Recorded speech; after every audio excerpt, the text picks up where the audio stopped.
बेटियां खिलौना नहीं होती, बेटियां बोझ भी नहीं होती।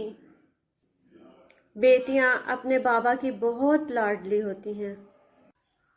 बचपन में अपनी पसंद के कपड़े पहनती हैं और चूड़ियां लेती हैं।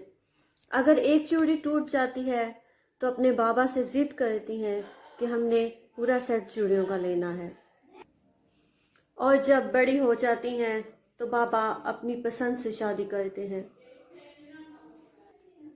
तो उस टाइम बेटी कहती है, बाबा को देखूं या सफेद बालों को देखूं। इज्जत करो अपनी बेटियों की। पहले बेटियों को पैसे दो और फिर बेटों को पैसे दो। बेटियां 20 साल में या 15 साल में पराई हो जाती हैं। बेटियां लाड से रहती हैं।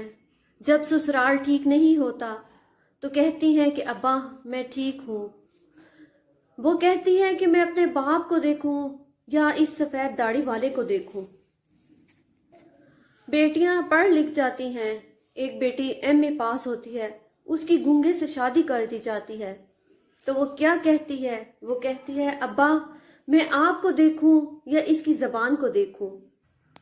तो बेटियां खिलौना नहीं होती, बेटियां अपने बाबा की लाडली होती हैं। बेटियां बोझ नहीं होती, सिर्फ मजबूर होती हैं।